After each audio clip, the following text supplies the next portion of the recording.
Hey, this is Andy Jenkins, and welcome to the podcast. This week, I'm back with Coach's Series, and what that is I try to bring someone here who is an expert in some area. Now, this one, I'm actually going to bring my friend Amanda Hicks on. She is, in my opinion, an expert in fitness, and she's gotten there the hard way. Now, some people become an expert in fitness because they go train in a school and learn in the classroom for years and get certifications and all of those sorts of things, and that's completely valid, and that is extraordinarily honorable.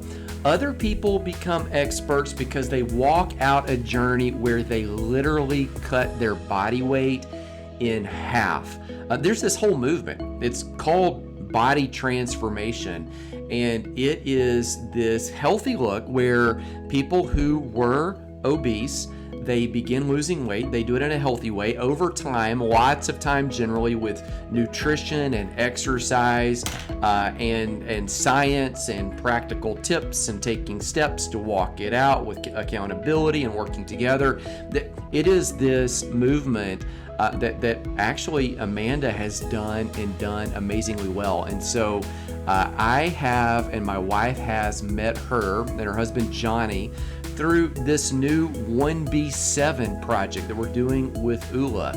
Now, that project is really designed to help people through a digital platform find balance and growth in the 7 key areas of life. Here's why I mention that, because Amanda's on our team. I'm going to put a link down in the show notes where you can learn more about some of the diet and nutrition products that she's going to talk about. You can follow her on Instagram. You can go and watch on Facebook her body transformation story, where she talks about being plus 300 and then coming down under 200 and moving to her ideal weight. All of that's there. I'm also going to put the information about the 1B7 movement, because it is this digital platform that helps people, meaning helps me, Amanda, people like you, find balance in the 7 key areas of life. So 7 key areas: fitness, that's the first one. We're talking about that today. Finance, family, your field, that is your career, whatever you do full time. Faith, friends, and fun. They're like spokes on a wheel, and when one spoke goes down, that wheel might get a little wobbly. If it gets too wobbly, it's gonna eventually grind your progress to a halt. In this episode, you're gonna hear how that fitness spoke, when it's down, it really affects other areas. And in fact, you might not necessarily know how good the other areas could be until you start taking care of that one. Now, to take care of that one, you don't have to jump into CrossFit. You can. You don't have to be an amazing athlete. You could be. You don't have to run in a marathon. You might want to. You don't have to run a 5K. In fact, you're going to hear Amanda say first thing she did one the first week she started, or the first month she started losing weight, but she did it by just walking, where the goal was just to start and the goal was just to finish. Now, listen in, because she's going to, through just an amazing story, break this down. Super simple, easy peasy. And by the way, you need to follow her on Instagram, because you're gonna notice her as the girl with the pink hair. All right, here's the story, my time on Zoom with Amanda Hicks. You've done this body transformation. I'm not even sure if that's the accurate word, but how much weight have you lost? So total from my highest weight ever, I'm down 130 pounds. Okay, that's like a human. A whole person, yeah. That's a whole person. To put it in perspective. Yes.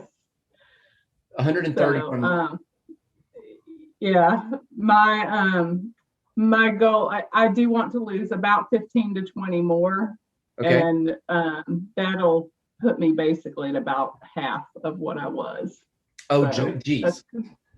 Okay. So obviously there's going to be a big story behind all of that. Here's what I would like to know is at what point do you decide, hey, I'm going to change something? Because does that make sense? Yeah. I'll just say this. I've struggled my whole adult life with my weight. You know, I did the up and down, tried every different kind of diet. And ultimately for me, it was about 3.5 years ago. My life, I hit rock bottom. Like I felt like I had nowhere else to go. And so I've had friends who have watched my story and they've asked me the same thing, you know, as far as how do you know when it's time to make a change? Well, for me, like, you get sick and tired of being sick and tired. And I knew that if I didn't make a change, I was probably going to end up dead by the time I was in my mid 40s, just because I was miserable. I wasn't happy. There were so many areas of my life that was just so kinds of messed up, and I just had to take care of me. I had spent so much time trying to take care of other people's needs that I eventually decided to be, for lack of a better term, very selfish and look at what was best for me.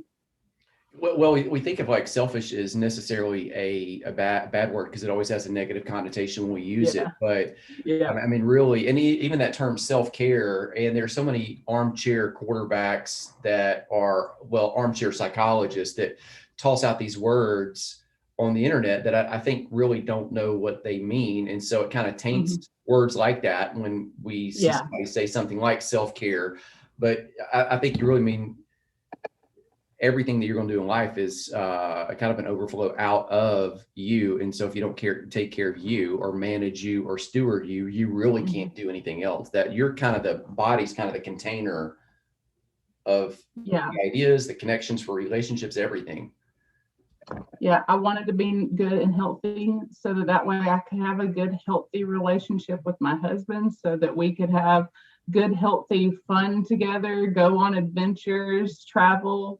I remember going on vacations and being so physically uncomfortable that we couldn't really go do any adventures. We couldn't go hiking. We couldn't, my weight limit, couldn't do stuff like parasailing and just walking in the park. So there was a lot of it that I needed the change for myself, but I wanted the change also so that I could be my best self in order to have fun and live life with my husband and my family and my friends. Right. Well, I mean, we were on a Zoom call with my wife and you and Johnny not too long ago. And I remember just kind of saying to him, a lot of times when you see one spouse or the other make a radical change, like literally cutting their weight in half and then getting in, I know a lot of people can't see you right now, but when you say to me, I'm going to lose 15 to 20 pounds more, like in my mind, like you look extremely fit right now. And so, I mean, you're doing these body transformation competitions that, a lot of people that are listening don't know about. I'll put some links down in the show notes about that. So, you look extremely fit. This isn't like you've lost weight and still have all this weight to go. And so many times when that kind of transformation happens, one of the partners becomes very nervous, anxious. I've seen it derail marriage relationships where people had been together for decades. But he's been just the opposite. He's been your biggest cheerleader, like in the corner, like pushing and pulling and shouting. He really has. Now, when I first started, he had some resistance, like the first year and a half or so.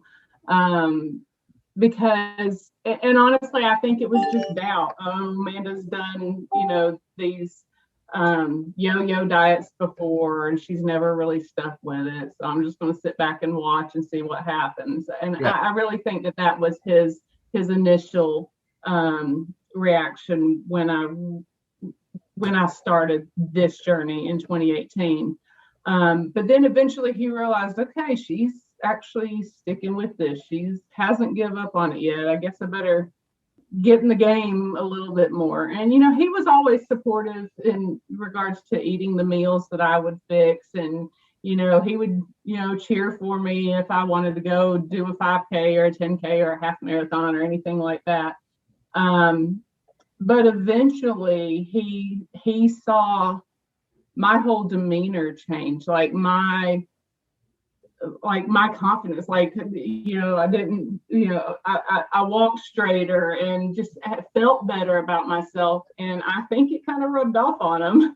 And he joked with me recently. He said, "Yeah, you were getting looking really good, babe. And I was afraid, you know, that you were going to trade me in for a younger model, and I just couldn't have that. So that's why I had to get on my toes too." That's funny. Yeah, well, I mean, some of that might be why some people sometimes feel nervous about those transitions and changes, that they might, you know, be left behind. So it breeds that insecurity. Yeah. Okay, talk to me about this. A minute ago, you know, I was asking you kind of what was the thing that was just, oh, I'm gonna do this. And you know, you just kind of said, well, it was probably just kind of a lot of things pulling together. Yeah.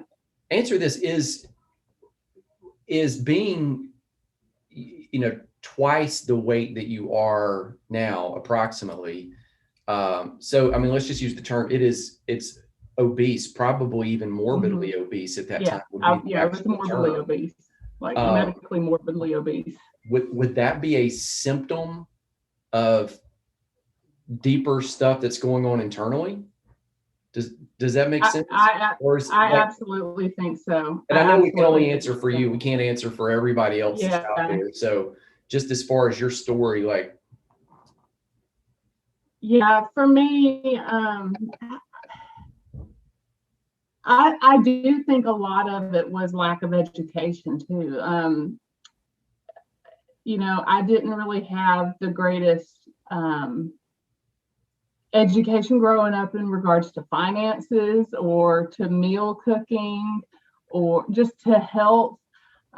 It really has been a journey for me as far as, you know, doing my research, you know, just eating healthier. I mean, my goodness, I'm notorious about finding rabbit trails and snuffing them out until you can't go any further. I mean, that's really one of the things I do in my day job is find rabbit trails. But as I started doing research for my, you know, as far as health, you know, seeing the health implications with processed foods and restaurants and you know, just ingredients and things like that, it really was a learning experience for me. And you know, the deeper things that were really holding me back, I wasn't happy with how I felt. I couldn't walk up a flight of stairs without getting winded.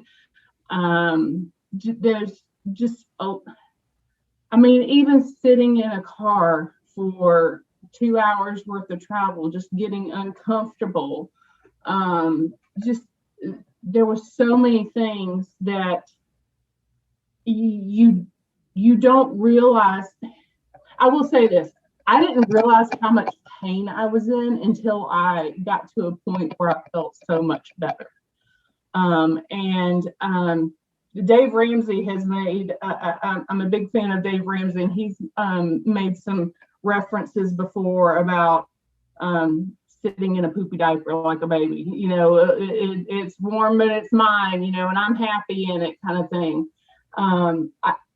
Honestly, you don't realize how miserable you are until you get on the other side. Yeah. You just kind of tolerate some of what you just think of as normal. Yeah, I mean, like sitting in an airplane seat, I was so wide that, you know, my arms weren't comfortable on the armrest and you know, trying to get into the seat belt and everything. I mean, thinking back, some of it's kind of traumatic, just thinking back what I used to deal with. And I think that reflecting on those things helps motivate me in that I am so much further along in my life now that I don't ever want to be back in that place.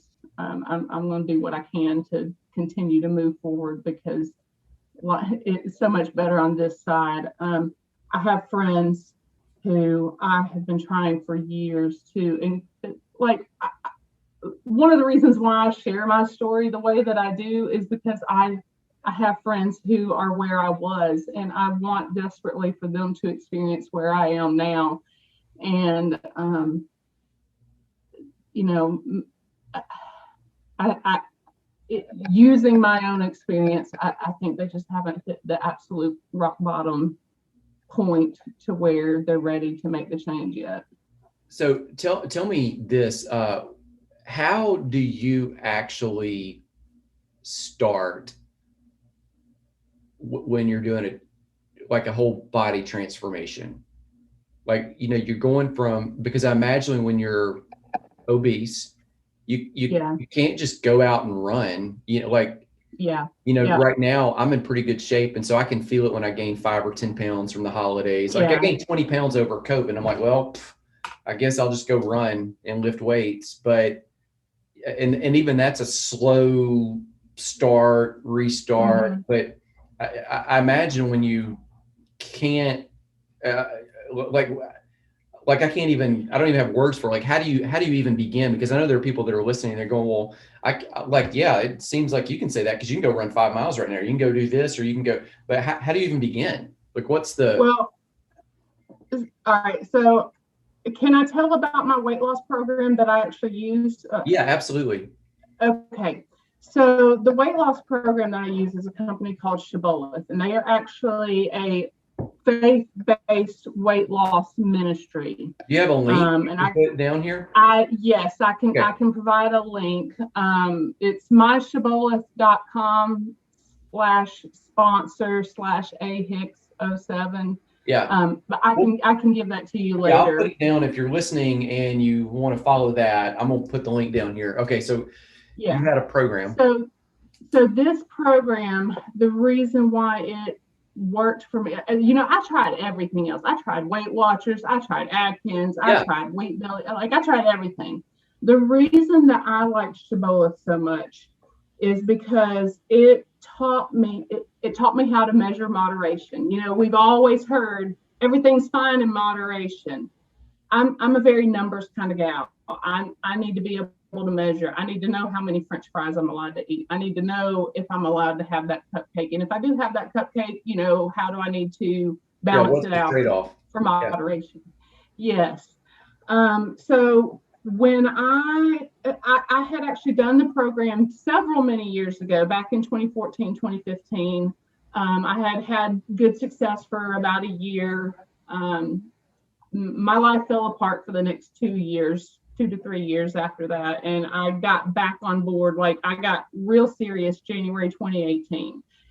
And what I did in 2018 is I'd already known the program because I had experience with it before. I knew the basics. I knew the ins and outs of it. But essentially, the way I started then was I committed to 30 days. I told myself, I'm going to do this for 30 days just to see what happens. And like you said, you can't just start and, run 5 miles or whatever. But the thing about Shibboleth is it meets you where you are. So if you're used to eating fast food, if you're used to eating peanut butter and jelly, if you're used to having pizza and fries and things like that, you can still have those things. But what it does is it teaches you how to replace certain ingredients that are less bad for you and will actually help you. So, like, for example, we've heard of the high protein cookies. There's certain brands, Buff Bake cookies, Quest bar, or the company Quest makes some good chocolate chip cookies and things like that. So the term that they use is void replacements. So if you want Cheez-Its, you love Cheez-Its on the road. Well, instead of eating Cheez-Its, there's, they're called double bites. There's a void replacement. It basically tastes like Cheez-Its. It's close enough to the taste of Cheez-Its. So if you really want Cheez-Its, don't eat Cheez-Its, eat these double bites instead, because that way you won't feel like you're being deprived. And I think with a lot of weight loss programs it's a lot of elimination diet where you can't have a certain thing, and Shibboleth is not about that. There is nothing you can't have on Shibboleth. They teach you how to find good void replacements and how to replace ingredients that are better for you. Well, okay, so I mentioned peanut butter and jelly. Well, you could still have peanut butter and jelly. They teach you what types of bread to look for, bread that's not going to harm you. They teach you how to look for peanut butter. Like, you can have any peanut butter. So on our program, you can have any peanut butter as long as hydrogenated oil is not in the ingredients list. So you want natural peanut butter that doesn't have hydrogenated oils. So they teach you certain things to look for. So you can still have a peanut butter and jelly sandwich. You just got to change out your bread and change out the cheap processed peanut butter and get you some natural peanut butter instead. And so in that first 30 days, I made a commitment that I was going to follow the program as strict as I could. And in my first 30 days, I lost 26 pounds. Now, that 26 pounds was, a lot of it was water and waste and inflammation. But even still, the number on the scale mentally for me at the time, I'm like, I'm making good progress. Well, like, that was still stuff you were carrying. I mean, even if it was water and inflammation, it still was. Yeah. Yes. And it was just enough of a motivator. So I gave myself 30 days. I had lost 26 pounds in 30 days. I'm like, okay, well, there's no reason for me to stop now. I've come this far. I might as well just keep doing what I'm doing. And that's really what it is if you can stick to something long enough to see the results. If you give up after 2 or 3 days, you're just going to keep doing what you've been doing. But my life had hit such rock bottom that I didn't have any other choice. And so I made a commitment to myself. I told myself that I was worth it and that nothing was going to stop me and nothing was going to get in my way. And I followed the program. I ate accordingly. I had lots of void replacements. I was still able to eat cookies. I was still able to eat peanut butter and jelly. I had pizza. I would use an approved tortilla shell as a pizza crust and found some great pasta sauce and fat-free mozzarella cheese to put on it, and made my own pizzas at home. Those types of things is what helped me stick to the program and not feel deprived. All right. So, I mean, one of the things I just picked out of that was not restrictive, and another one was you committed really kind of to a, for lack of a better term, baby step. Like, okay, I can. Yeah. I'm not trying to do this for the next. I mean, you started in 2018. It's 2021 now, but I mean, you didn't commit to like a 3-year run or 2.5 years, whatever it's been. At the time, it was 30 days. It was, hey, just this month, this is what I'm doing. And so if, people were listening, kind of cue into that and said, okay, I'm not committing to losing 50 pounds, or I'm not committing to losing 100, or I'm not committing for the next 5 years. Like, this isn't a marriage. This is just, this is like a 30-day. This is just like one date. You're just going to test this and just see if this thing, but when you go, I mean, just like going on the date, you got to be fully present. Like, it's not going to work if you're scrolling your phone and all that. Like, you got to do that. You got to do it. You get in. Yes. Okay. You've mentioned a couple times, like you hit rock bottom. Yeah. And so like that precipitated something. Do you want to tell me about that? So, trying to figure out how to not give too much detail and be too long-winded. Long story short, because of my health, because of where I was, my husband and I suffered from infertility, that we both got tested, and there were issues on both sides of the table. And so that was really hard to deal with. We discovered that back in 2011. And, over the next few years, I did the whole, multiple diets, trying to get my health in order to see if we could reverse that diagnosis. Yeah. And eventually we were led to a place that, okay, we're fine not being biological parents. That's cool. And we came to peace with that. Well, once we were at peace with that, we were presented with the idea of possibly adopting. But we wanted to adopt through foster care, and we didn't want to adopt a baby or a small child. We were in a position where we were really involved in the youth group at our church, and we really loved teenagers. Okay. And I told my husband, I said, if we're going to do this, we need to seek out a teenager in foster care, because those are the ones that typically don't get the attention. They're typically the ones that stay in the system. Yeah, everybody wants a small baby. Nobody wants. Yeah, everybody wants a baby. And selfishly, part of the reason why I was so on board with the teenagers, one, I didn't have to potty train them.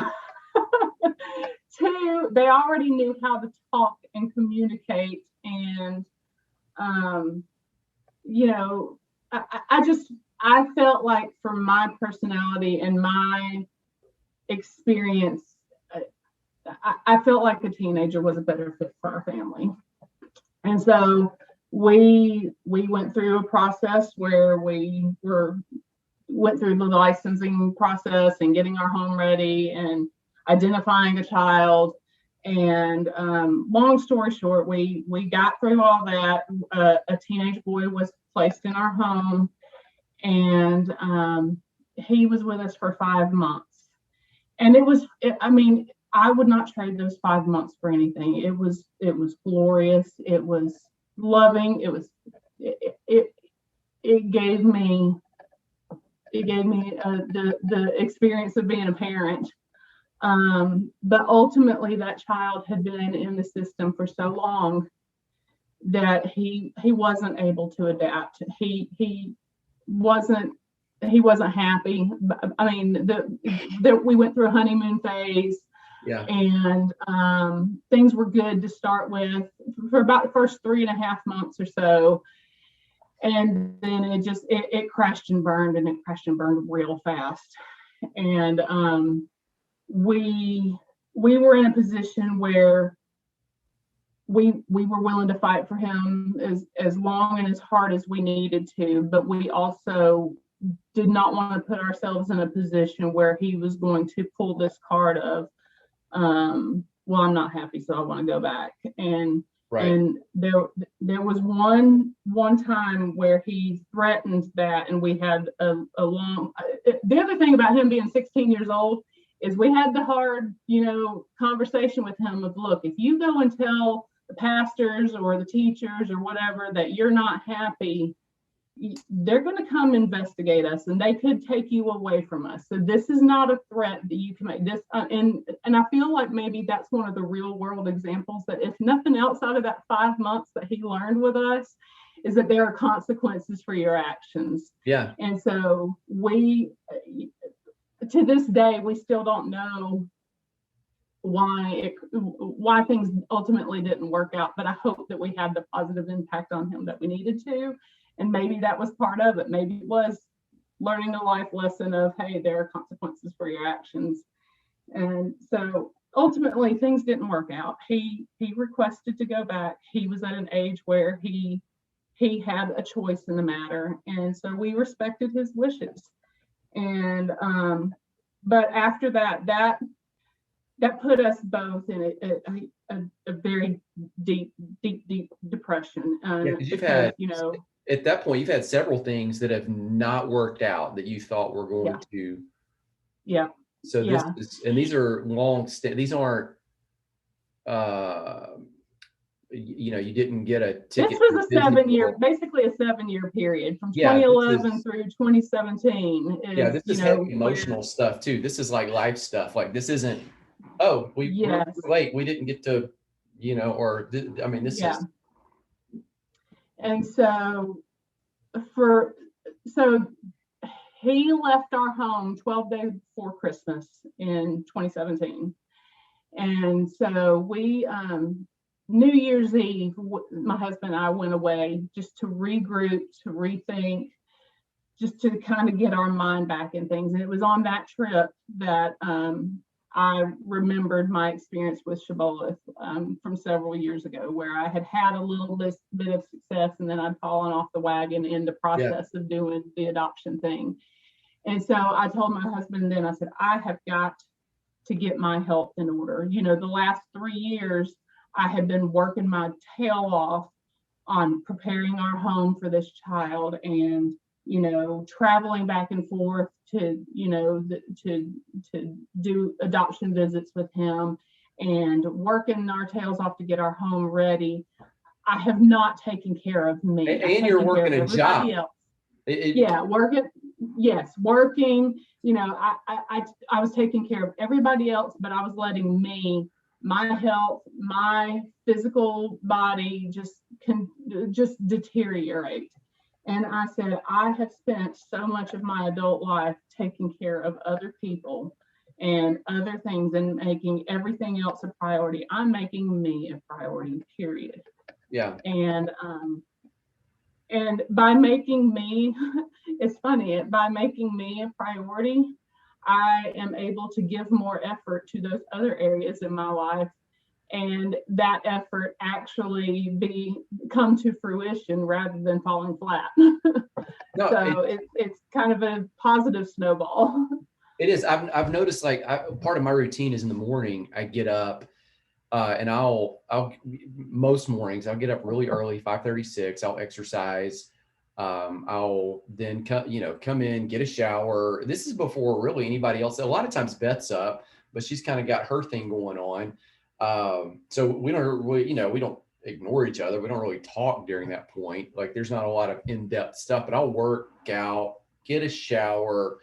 The coffee's usually made. I've got a little place. I'll go sit and read, get out my Bible. I'll take some notes. A lot of those turn into like social media posts or things that I teach or write later on, kind of unintentionally. Like, that's not what I'm doing that time for. But I was looking back and I'm like, it takes about 2.5 hours. I'm just kind of doing my thing, and then by about 8 in the morning, 8:30, like, I'm kind of ready to go.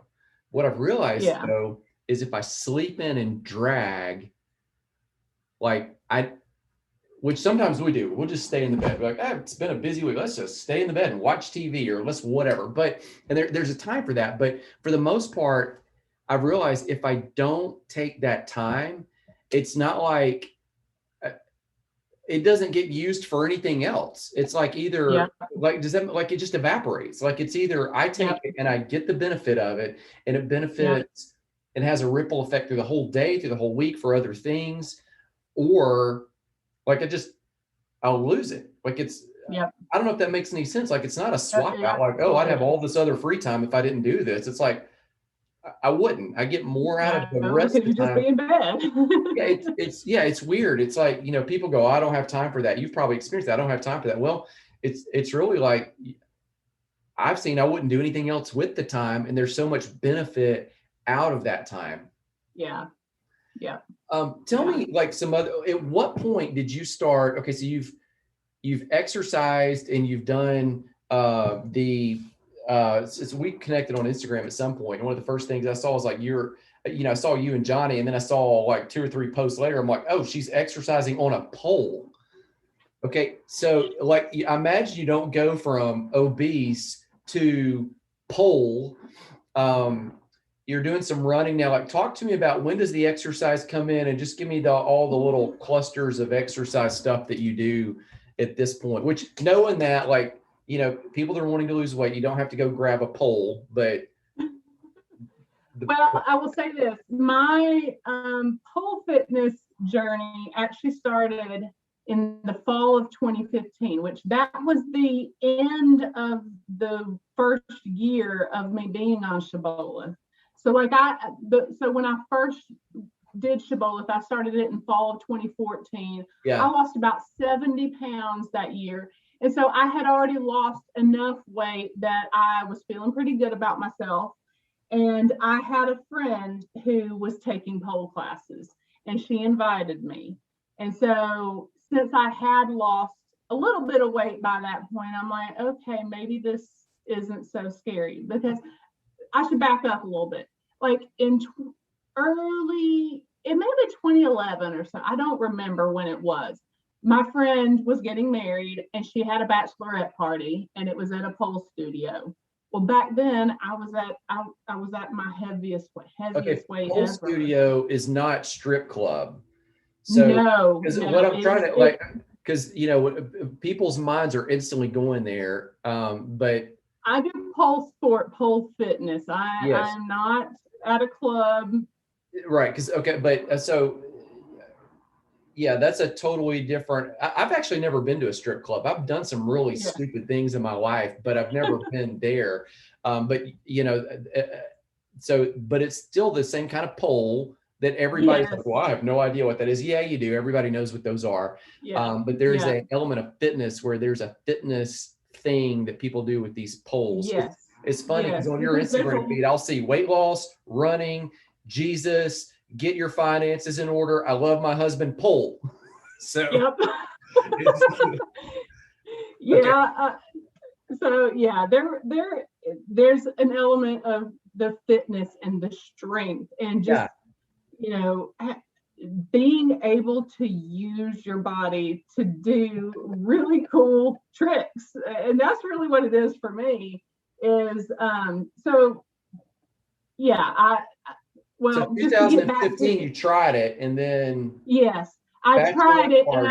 I started, started learning how to do some of the basic things, what we call a fireman spin, just being able to, take your feet off the ground and spin around the pole, just learning the basics.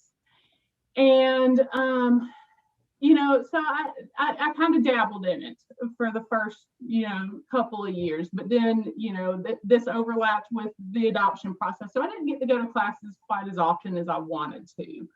And it was that January 2018, when I gave myself that 30-day commitment, I also said, you know what, I'm going to go back to classes too, because if I'm going to do this, I'm going to go all in. So I really do think I was a little bit of a beast compared to a lot of people. Like I went full force. And I know that not everybody can do that, but that's what worked for me. That's what Yeah. made me like get into it. Like I wasn't going to give up. I think I did a 5K that month. Now, granted, I didn't run it. I just walked it. Well, that's good But for people to know those. Like you sign up, you don't have to crush this thing. You just show no, up. no, just show up. I think I did it probably in like 50 minutes. Like it took almost an hour for me to do, and just do it to do it. Like Yeah, my cross first, line. I've done half marathons. My first 3 or 4 half marathons, I completely walked. It took me 3 hours and 45 minutes to do it. I just completely walked it. And my Yeah, only goal was to finish. cross I the didn't line. care about my time. I just wanted to Start at this finish. place, finish there. That's it. Yeah. Yes, yes. And that's really the thing is a lot of people think, well, if I can't have a great time, or if I can't do it in X period of time, or whatever unit of measure, that they don't even want to start it. And I'm not of that mindset. Well, one of the other things that you're saying is this body competitions, bodybuilding. Like I got into bodybuilding, and you made the comment about how I look fit right now. Well, I feel like I look good in my clothes, but I want to look good naked. And Johnny's saying amen. That's and part of the bodybuilding world is like you're in basically nothing except stuff covering the private parts. yeah. And I'm not of the caliber of a lot of those bodybuilders yet, but I aspire to be there. And the first bodybuilding competition that I did was transformation division. It was for those people who weren't in, the bodybuilding divisions yet, but they were working on it, and they had a story to tell that, they've had a major body transformation or a life mental transformation of some sort. And so for me, it's not about getting on stage and winning. It's about getting on stage and getting experience and showing up. And showing up, being around, they say to surround yourself with people you want to be like. I'm going to go to bodybuilding shows and I'm going to see people that I want to be like, people who look good naked and people who have worked their tails off. That's been part of my transformation in my journey too, is that, I want to be there for my friends who are still struggling, but I also need to surround myself with people that I want to be like, because I don't want to be in that bucket full of crabs and the negative crabs pulling me down. I want to crawl out and go on to bigger and better things. Yeah, my dad, he's a pastor. He's in his 70s now. He's retired. Recently got rehired at a different church where he's now. He used to be like kind of the lead guy in a church. Now he's working with senior adults with just a massive church with 700-800 senior adults just in that age group. And I told him, I said, this all makes sense. I promise you. I told him, I said, you're in good health right now. You're in good shape. You're in the season in life where you've got more wisdom than you ever had. Your finances are okay because you've saved up money. You've got better relationships because you got these long-term friendships, and you're in a healthy place where you can give back the wisdom that you've gained from successes in life and from failures, where you can say, hey, dodge this landmine or don't do that. But the only reason you can do that is because you're in a healthy place, which is because he's taking care of himself, which is kind of loops to this whole message. One of the things that he has told me is don't always be the smartest guy in the room. And because of his biblical background, he'll put it in like Bible language, and he'll say, you need a Paul, you need a Barnabas, you need a Timothy in multiple areas of life. Like you need a Paul, like he's the guy that is out ahead of you. Paul's running out, planting churches, writing books of the Bible, doesn't know that he's writing books of the Bible at the time, but super smart, intelligent, out there, will survive a shipwreck. Survives being left for dead, gets up, goes back, like just strong, just a brute guy. You need a guy that's like that, that's ahead of you and stronger and can just crush it. And then you need people that are kind of on your level, like Barnabas was on Paul's level. And then you need Timothy's, like people that are, and this isn't just an age thing, people that you're helping bring along. Like you got to have all, and everybody always wants like the people behind them, but you need all three. So I think the perspective you've got on there is, phenomenal. Tell me this, like what else has changed? So since the transformation, because obviously, you look at you and go, okay, the physical stuff has changed. So you're exercising. So the routines change. You're happier. That's changed. The marriage, I imagine you guys were not in a bad place with each other. You were working through an adoption and through, the transparency of infertility and all those struggles. So I imagine you weren't in a bad place, but I imagine the marriage has gotten better just because you're healthier and you can enjoy more of life. What else is, what else is different kind of on this side? I will say even my professional development, like me in my day job and how I interact with my coworkers, how I approach my job. Like, I don't even know how to describe my job. I do records management. I'm an internal finance specialist. I hunt down rabbit trails. I work on records management. I work on billing and things like that. But my title and my role over the last 13 years that I've been there has changed season to season.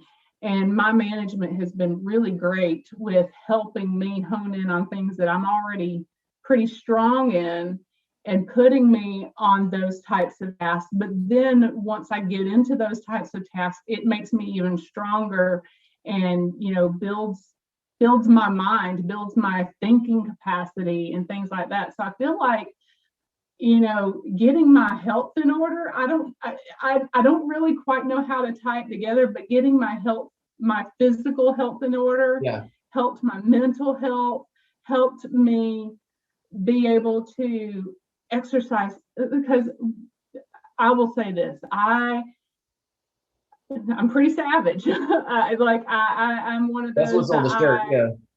yeah, I, like in my younger days, I would just spout off. Like I would spout off the first thing that I thought of without any regards to how it made other people feel or how it made me look or anything like that. And I do think that this process has introduced to me, to be a lot more graceful with people, to give people a lot more grace, and to step back and, just not assume that somebody's an idiot because they didn't previously know, just to give people the benefit of the doubt. I mean, I'm ashamed to say that I was one of those types of people that I would make a snap judgment about you, and I can truly say that I'm not like that anymore. I am. Oh, I don't know. I don't know how to say what I'm saying, but basically, like in my professional life, I feel like I've grown. I have better relationships with my coworkers. I am able to just, get my tasks done easier. I am able to, critical thinking, things like that. I don't know. No, it makes it. Yeah, I was just kind of painting the bigger picture, because all those areas of life, they're connected. We just often don't think, how they might all flesh out. Let's end up with this one. Talk to me about like the marriage relationship and how that's gotten better. It really has. So I will say that during the 5 months that the teenager was with us, Yeah. It really strengthened our bonds with one another, because we had to be team players. We had to be a team with one another. Yeah, we did not want to be good cop, bad cop, or contradicting the other. We didn't want to contradict one another. We wanted to show a unified front of what a healthy marriage should look like, because we thought that we were modeling, a good home life for this child who had not been in a home. He had been in a group home for many years, and we wanted to show him, hey, this is what real life is like. Yeah. And so we became a team. I mean, we were always a team, but we really became a team during that time. And it pushed us forward. It pushed us forward in regards to how we interact with one another. He has his hobbies, I have mine. We're supportive of each other. While I may not have the same hobbies that he does, I'm very supportive of him. He doesn't necessarily want to go running or go to pole class with me, but he is very supportive of me, and will be a cheerleader for me. Yeah. So there's a lot of things where our lives do intersect and interact together. And then there are other things where we are simply, supporters on the sideline. And with regards to finances, there were times in our younger lives where, we weren't on the same page with finances. Well, I want to do this and I want to do that. And now we're at a point where we can dream together and work towards the common goal. And I mean, I do not take for granted the relationship I have with my husband, because I've got so many friends, and I know so many couples that they are not on the same wavelength. And it's hard. It's hard to see people not have what's possible, I guess. Yeah. I should say. Thank you so much for sharing, your story, just kind of pulling back the curtain a little bit. I'm going to put links down here in the show notes where people can find you on Instagram. They can also, if they're interested in following kind of that diet program, and people all the time go, oh, you shouldn't use the word diet or whatever. Like, I don't know what you'd use. Like, it just make it simple. Like that's, it's like everybody knows what it is. So whatever that is, we're going to put that down there. I'm also going to put the link to where you've got a transformation story where you have talked and shared it on Facebook, more just the process of your body transformation, because that's really what we didn't avoid it, but like that's what got us here. But you've already said all that, so I kind of want to get some of the other things there. Any final thing that you would say to anybody that's kind of on the ledge here, that's knows they need change, but honestly, it's just, I kind of mentioned this before, but you really don't realize how much pain you're in until you do actually get to the other side. And so it's just a little bit of faith. You got to have faith that in that there's something better out there. And, just being able to, like, one of the things that I've shared with you is that, like, I hate running. Like, I do 5Ks and 10Ks and stuff like that, but I hate running. I hate it. But I do it now because I physically can. And so there's an element of, being able to do something that you weren't able to before. And it doesn't necessarily have to be physical. It could just be a mental thing, like getting on a Zoom Facebook or Zoom call and like sharing your story when you hate public speaking. Yeah. Just, get out and just be brave and try something different. Because if you keep doing what you've always done, you keep getting what you've always got. Right. That's a good word. Let's end on that. Yeah. Keep doing what you always done. You'll keep getting what you always got. Okay. So there you have it. Big shout out, big thanks to Amanda, and golly, props to her on the progress. Here are a couple things that I want to remind you of that she said. Number one is this: just take the next best step. It's just a baby step. Remember when she wanted to lose that weight, it just came down to, I'm doing this for 30 days. That's it. You know the phrase, how do you eat an elephant? You take one bite at a time. Just commit to taking one single bite. The second thing is take notice that she said you've got to surround yourself with people that are where you want to be. So often, I was so shocked when I was working in rehabilitation centers, helping guys that were drug addicts. And they would take advice from guys who were addicts, who couldn't kick it, didn't want to kick it, didn't want a whole job, didn't want to put their family together, didn't want to, you fill in the blanks. And they rarely, some of the guys took advice from guys that were moving forward, walking in healing, walking towards wholeness, experiencing redemption, who were where they want to be. Surround yourself with amazing people who are where you want to be. I've got a link in the show notes for you also to the Hilltop Hangout. I promise you, in that Facebook group, you will find people like Amanda, people who are where you want to be. And if you're a guy, I've got a link down there for you where you can follow that link and you can jump in with a group of guys who are where you want to be. Surround yourself with people who are where you want to be. That said, let me pray for you. My prayer for you as every single week is that the Lord would bless you. He would keep you. He would make his face of favor to shine upon you, that you would see, sense, and feel the greatness for which you were designed, that the excuses would fade, that you would sense this confidence, this humble ability to take hold of the life you've been given, that you would be able to steward that well and walk in the plans that he has designed for you from before time began. Grace and peace. I'll see you again soon.